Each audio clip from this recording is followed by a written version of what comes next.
셋, 남, 자의, 레. 이, 다쇼? 두 글자씩 하시고. 이번에 많은 전 지구 네. 70억 인류에게 많은 논란을 불러일으키고 있는 트럼프 당선 사건이죠. 사건이라고 그렇죠. 할 정도의 어떤 네. 임팩트가 있는 것 같아요. 그리고 또 하나의 충격적인 사건. 예, 2016년 여름에 브렉시트가 있었습니다. 엄청났죠. 예. 네.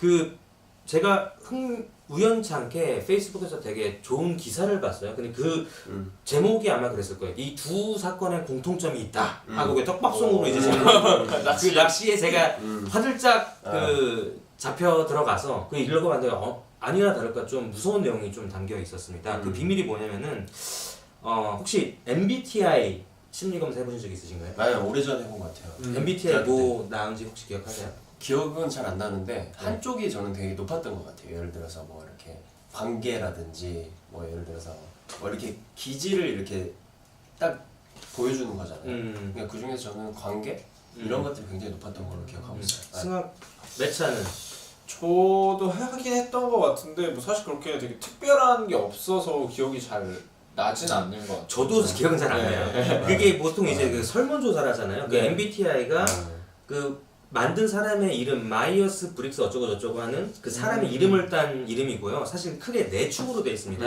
그래서 뭐 ENTJ 뭐 S 뭐 ISTP 뭐 이런 식으로 16가지 유형으로 나눠지는데 내성적이냐 외향적이냐 이 축이 하나가 있고 그 다음에 내가 정보를 습득하면 그 정보를 문자 그대로 받아들이냐 아니면은 어떤 그 정보가 의미하는 어떤 인사이트랄까 의미에다가 포커스를 두느냐 이게 한 축이 있고 또 하나는 내가 생각에 의존해서 어떤 판단을 내리느냐 아니면은 feeling에 의해서 판단을 내리느냐 또 그렇죠. 하나는 내가 결정을 그냥 딱 계획한 대로 가느냐 아니면은 옵션을 다 열어두고 그냥 즉흥적으로 하느냐 이렇게 네 가지 측면으로 하는 게 있었거든요. 근데 재밌는 게 뭐냐면은 2008년에 캠브리지 대학교에서 이게 사이코메트릭스 센터라는 게 있어요. 여기 뭐냐면 심리학에서 이제 행동주의 심리학에서 이제 다음 단계로 넘어간 게 사이코메트릭스라는 건데 이게 데이터를 가지고 사람의 심리를 분석하는 거거든요. 여기에 마이클 코진스키라는 학생이 있었어요. 이 사람이 뭘 했냐면은 새로 그 MBTI 말고 새로운 심리 유형 검사 툴이 있거든요. 이거는 네. 축이 5가지예요. 네네. 그 약자가 OCEAN, 오션인데 O는 오픈리스, 얼마나 내가 새로운 아이디어에 열려 있는가, 얼마나 호기심이 많은가.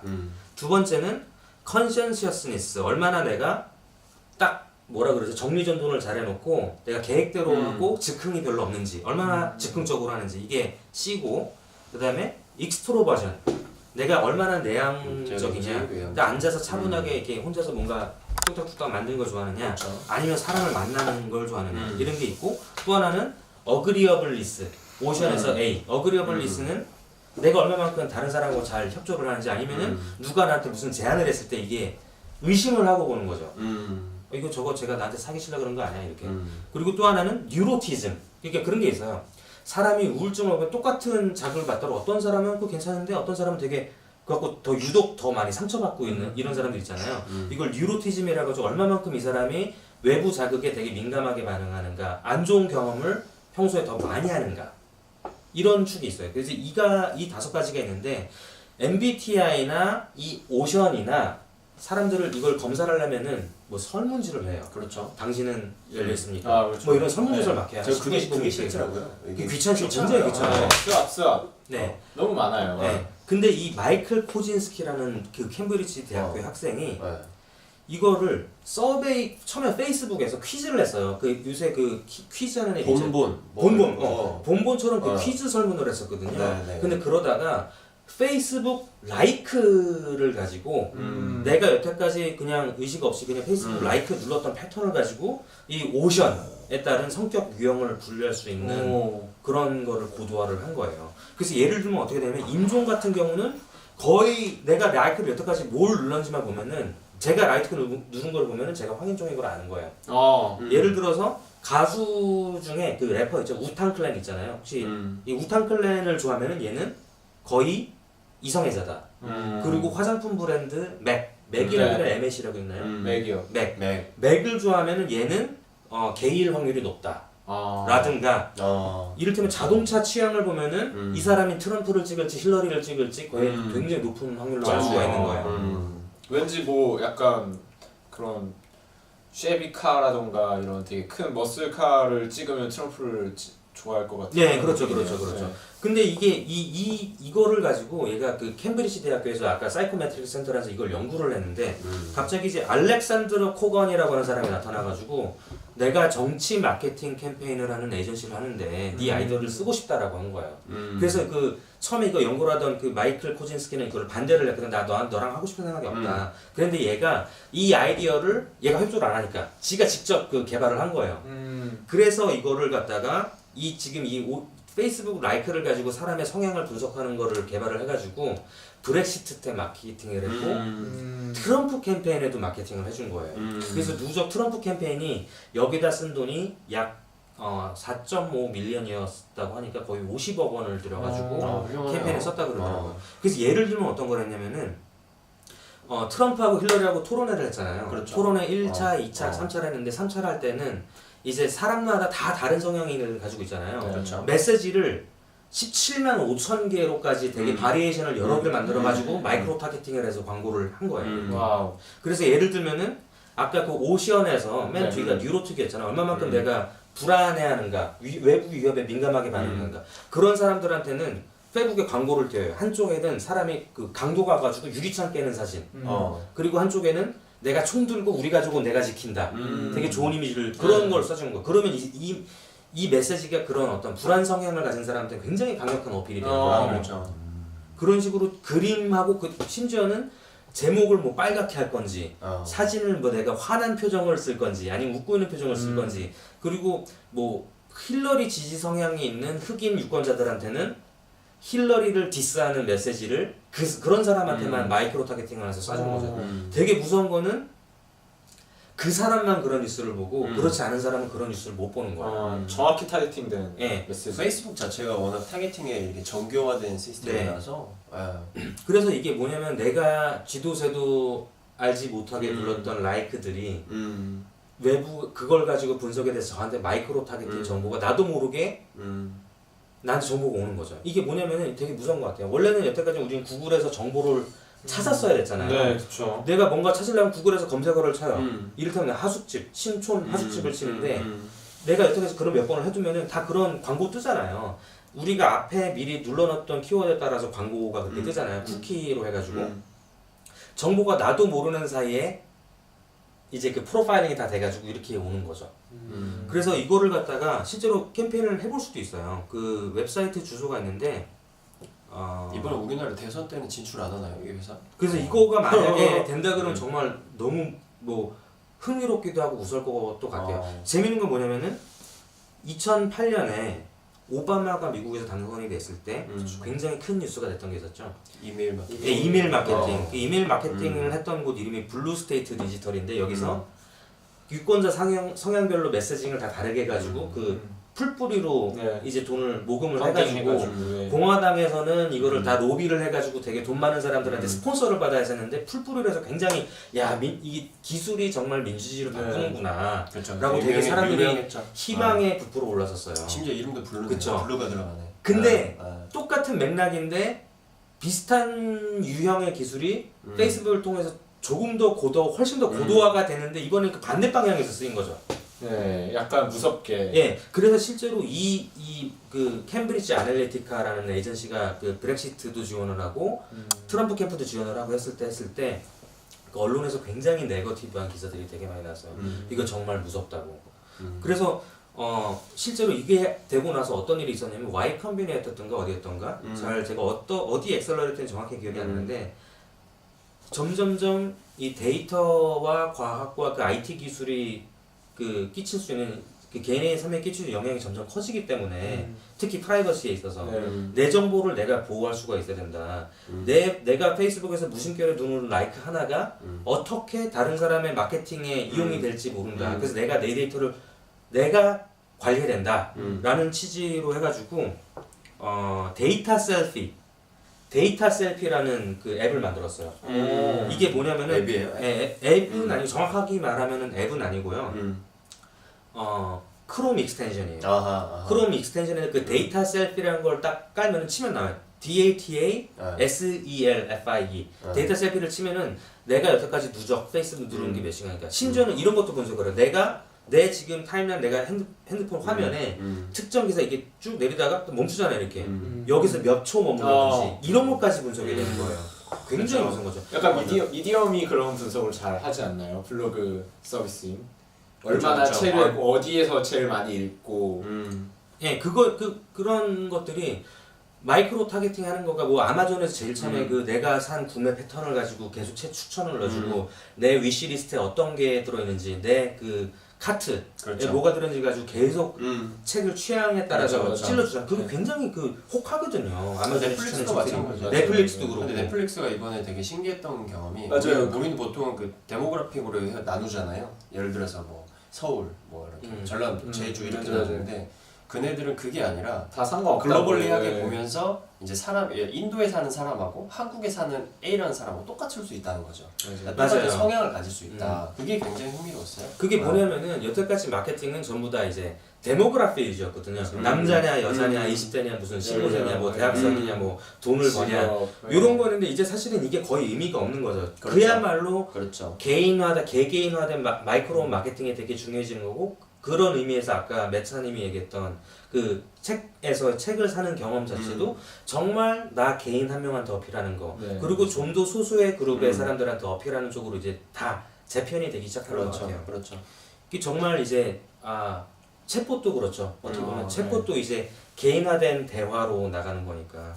그래서 보면은 이게 기술이 가진 힘이 굉장히 커지는 건데 블루하우스 그 뭐죠? 그 블루스테이트 블루스테이트 디지털 네. 그 오바마 때 그렇게 했던 네. 거는 되게 좋았던 거는데 역으로 8년이 지난 지금은 이제 캠브리지 애널리틱스로 면서 굉장히 무서운 것도 되기도 하고 우리나라 대선에서도 그런 좀 기술들이 좀 쓰였으면 이게 좋겠다는 생각도 있어요. 네, 저도 그렇게 생각을 해요. 사실 그거 똑같은 거를 굉장히 후지게 하면은 박근혜 안기부에서 그 댓글 원룸 보죠. 사건이 네. 된 거 굉장히 후지죠 그거는. 기술이 네. 가미돼 있진 않죠. 음. 노가다가 가미돼 있죠. 예, 되게 그 뭐랄까 굉장히 후지입니다. 그 하더라도 좀 악당들 영화에 나오는 악당들처럼 뭐 이렇게 좀 멋있게 할 수도 있을 것 같은 그 정도까지는 아직 안 되는 것 같고 그렇죠. 저는 뭐 이번 대선은 어차피 뭐 정치적인 정치색을 떼도 되나요? 뭐 여튼 뭐 뛰시고 싶으시다. 아 저는 그렇게 생각해요. 뭐. 이번 네. 대선에서도 뭐 아무래도 이제 IT에 계신 분들 요새 뭐 양쪽 캠퍼에서 다 IT에서 얼마만큼 맞아요. 혁신적인 사람들을 영입하느냐가 되게 중요해지고 심지어 있는데 문재인 캠프에서는 네이버 부사장 영입은 했던 분을 네. SNS 이렇게 담당자, 본부장급 네. 담당자, 그러니까 최고 담당자로 영입을 하셨더라고요. 그것도 되게 신기했어요. 네. 예, 그래서 뭐 그런 한국에서도 이런 것들이 나오면 정말 좋을 것 같아요. 제가 이따가 지금 제가 메모한 거는 그 웹사이트 주소를 적은 게 좀 없어졌었는데 제가 이따 댓글로 그 실제로 지금 테스트 해볼 수 있어요. 제 라이크 누른 걸 보면은 내가 어떤 성향이 되는지가 예측이 되게 있다. 여기서 보면은 이 화면 공유는 할 수가 없겠네요. 이게 지금은 네 되지 않습니다. 제가 이걸 띄워드릴게요. 여기 키워줄 수 있나요?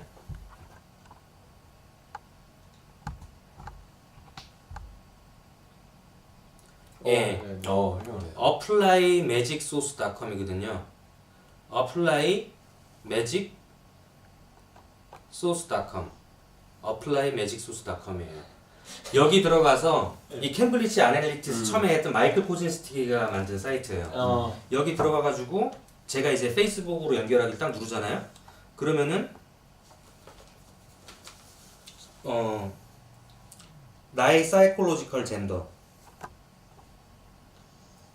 내가 그 남자냐 여자냐 심리적으로 몸 말고 내가 스스로를 뭐로 생각하는 성별로 하고 제가 라이크를 어떻게 눌렀던 거 있잖아요. 이걸 가지고 이거에 근거해서 판단을 해주는 거예요. 그리고 나의 5가지 아까 얘기했던 오션 퍼스널리티가 어떻게 저는 오픈니스가 좀 있는 편이에요. 네. 그리고 정도는 별로 안 됐어요. 저는 되게 즉흥적이에요. 그리고 여기는 저는 약간 더 외향적이고 그리고 저는 이제 얼마만큼 협조적이냐 조금 협조적이네요. 비협조적인 건 아니고 그 다음에 뉴로티시즘 얼마나 속이 편한가 그러니까 까다롭지 않느냐라고 해서 저는 되게 안 까다로워. 안 까다로워. 어떻게 생각하세요? 정말 안 까다롭어. 속이 편하신 분이에요. 제가 좀 속이 편합니다. 예, 그 이런 식으로 되게 많은 와우. 분석들이 쭉 나와요. 그리고 되게 오싹합니다 좀. 신기하네요. 무섭네요. 네. 나도 모르게 무의식 중에 했던 그런 네. 페이스북에서 활동들이 이거를 기반으로 해서 이제 광고를 보낸다. 그렇죠. 그래서 엄청나요. 이 이거는 확인이 된 건 아닌데 제가 지나가면서 본 것 같아. 제가 재확인을 하고 싶었지만 못했던 건데 그 캠브리지 아날리티카에서 트럼프 대선을 하고 나서 이제 페이크 뉴스가 되게 많이 난리가 네. 났잖아요. 페이크 뉴스가 이게 사실은 저한테는 안 떠요. 그 트럼프 그런 뉴스가 뜨는 사람들한테만 뜨는 거지. 뭐 속칭 그렇죠. 그렇죠. 비교적 학력 수준이 낮고 그 블루 칼라 세라던 레드넥들 미국 중부 네. 지방 그런 사람들 탓나는 그런 것들이 막 뜨는 거죠. 그래서 페이스북이 이제 라이크도 개인 정보다. 그래서 내가 남이 누른 라이크를 제3자가 API를 통해서 볼 수가 있었는데 트럼프 대선 이후에 그걸 다 막아놨다고 합니다. 나가야죠. 예, 그 도덕적으로 이제 네, 문제가 그렇죠. 되기 때문에. 악용될 수 있을 가능성이 있다고 네. 다 판단을 한 거죠. 사실 이렇게 페이스북 외부 로그인 할 때도 가져갈 수 있는 그 정보를 우리가 직접적으로 클릭을 통해 차단을 할 수가 있어요. 선택을 할 수가 있는데 보통 사람들이 이제 그냥 그거를 다 디폴트로 해야죠. 예. 디폴트로 해버리더라고요. 근데 종국적으로는 저는 개인적으로 그 생각 그거를 내가 도저히 디지털 트레이스라 그러죠. 디지털 온라인상에서 흔적을 감추는 거는 불가능하다. 사실은 점점 그런 생각을 사회생활을 한다면 사실 쉽지 않은 일인 것 그렇죠. 같아요. 온라인상에서 똑같기 때문에. 그리고 페이스북에 사실 올리는 우리가 일상적인 포스트라든지 위치 정보라든지 이것들만 해서 지도에 뿌려놔도 이 사람들이 어떤 성향을 가지고 어떤 음식을 즐겨 먹고 또 그거에 중첩되는 사람들을 다시 모아서 보여주면 똑같은 시간에 올린 거 보면 누굴 만나는지 심지어 위치 정보 하나만 그 무섭네. 그런 것까지 그렇죠. 이제. 그러니까 그 자체는 우리는 사실 우리를 표현하기 위해서 하는 건데 그 자체가 혹자 아니 광고하는 사람들한테는 굉장히 이게 굉장히 좋은 정보가 될 수 있는. 그렇죠. 그렇게 광고를 해야지 맞다고 느낄 정도로 좋은 정보인 것 같기도 해요. 그렇죠. 사실 어떻게 그렇죠. 보면. 그렇죠. 점점 이제 점점 데모그래피는 의미가 없어지고 네. 심지어 그런 것도 느껴. 실제로 요새 나이 차가 10살 나는 사람 위로 아래로 점점 그런 게 별로 구분이 실제로 대화를 할 때도 저보다 나이가 훨씬 어린데도 저보다 내공이 굉장히 뛰어난 사람을 볼 때도 많고 그렇게 점점 이게 별로 의미가 없어진다라는 것도 되게 살면서 많이 느끼는 일이 늘어나는 것 같아요. 그렇죠. 사실 나이라는 거는 이제 큰 뭐라고 해야 될까 대화에 있어서 나이를 의식한다는 거는 굉장히 예전 이야기인 것 같아요. 네. 그러니까 우리가 생각하는 지금 현 시점에 대해서 아날로그는 굉장히 쿨한 감성의 아날로그거든요. 근데 우리가 대화에서 예를 들어서 뭐 나이를 하면 뭐 예의를 갖춰야 되고 사실 그렇게 돼버리면 대화 자체가 안 되는 것 같아요. 그렇죠. 그 정보라는 게 어떻게 보면 이제 누구나 너무 뭐 나이, 연령, 지역 상관없이 쉽게 접하고 그렇죠. 자신이 노력만 하면은 계속 찾아낼 수 있잖아요. 그렇죠. 그런 것 때문에 예전에는 뭐 지역만 고립이 돼도 어떤 지역에마다 성향이 있었는데 이제 그냥 다 너무 그 한 기준으로 묶기에 너무 더 다양해졌기 때문에 아예 그런 데모적인 기준들이 의미가 없어지는 게 아닌가 싶을 정도로 생각이 듭니다. 맞습니다. 그래서 사실 페이스북이 그나마 가장 매력적인 타겟을 뽑아낼 수 있는 매체. 왜냐면 저희가 가장 정보를 많이 현실에서 제일 많이 받고 또 많이 그렇죠. 발설하는 창구잖아요. 그래서 좀 되게 섬찟하기도 하네요. 특히나 네. 그래서 더 네. 가치를 더 얻는 것 같아요. 이 페이스북이라는 맞아요. 플랫폼 자체가 엄청난 많은 가치죠. 엄청난 보물 덩어리죠. 어떻게 네. 데이터적으로 봤을 때. 점점점 페이스북에서 쓰는 시간이 늘어나는 것도 저는 좀 무서워요. 진짜로. 근데 어느 순간 또 질 수가 있어요. 사실 페이스북 이전에는 마이스페이스가 있었고 이전에 또 우리나라에 또 싸이월드가 있었는데 그렇죠. 그 조회수 한 한순간에 번에 훅 가죠. 울고 웃고 하던 그 조회수가 있었는데 이미 다 사라졌잖아요. 스냅챗이 올라오고 있습니다. 그 확실히 페이스북 같은 경우도 이제 뭐 아까 그런 나이나 지역 연령 별로 큰 상관없다고 하지만 저희 부모님 세대가 이제 밴드를 넘어서 페이스북을 많이 이제 쓰시죠. 실제로 계정도 있고 그럼 또 얘가 추천을 해줘요. 이제 그럴 때 좀 하기가 싫어진다라는 느낌은 저도 조금 있는 것 근데 같긴 해요. 보통은 그 다음 세대가 들어오기 시작하면 그러니까 예를 들어 저희 세대를 기준으로 해서 저희 세대보다 윗세대들이 들어오기 시작하면 그 플랫폼으로 네. 그러면 그 아래에 있는 세대들이 빠지더라고요. 보통은. 맞아요. 그러니까 왜냐면 지금 딱 그 심정인 거야. 내 프라이버시가 그렇죠. 노출될 수도 있겠다. 그렇죠. 보여주고 싶지 않은 사람한테. 그러니까 약간 이런 기분이 좀 물 관리죠. 네, 그게 뭐 물 정말 똑같은 관리네. 것 같아요. 오프라인 매장들도 네. 그렇죠. 네. 그리고 진짜 뭐 내가 올린 포스트에 부모님이 갑자기 와서 라이크를 눌러주시면 맞아요. 뭐라고 할 수도 없고 좀 정없었죠. 정말 불쾌한 경험이기 때문에 어쨌든 SNS에서 네. 활동한다고 했을 때 그래서 그런 부분이 뭐 있긴 한 것 같지만 워낙 공고한 플랫폼이 된 거는 맞는 것 같다는 생각을 합니다. 정치적으로 이렇게까지 탔으니까. 네, 개입이 될 정도라면 무섭죠. 그렇죠. 네. 그래서 어플라이 마이 뭐였죠? 어플라이 마이 소스였던가요? 한번 해주면 좋을 것 같고 찾아보시면 좋을 것 같습니다. 재밌을 것 같습니다. 네, 재밌습니다. 그리고 데이터 셀피 구글에서 쳐보시면은 크롬 익스텐션 나오니까요. 그거 해보시면서 정말 자기의 프라이버시가 걱정되시는 분들은 다운받아서 해서 관리해보시면 좋을 것 같습니다. 괜찮을 것 같아요. 이번 주 리세프님의 한 단어네요. 데이터 셀피. 네, 데이터 셀피로 하겠습니다. 네. 좋아요와 구독을 눌러주세요.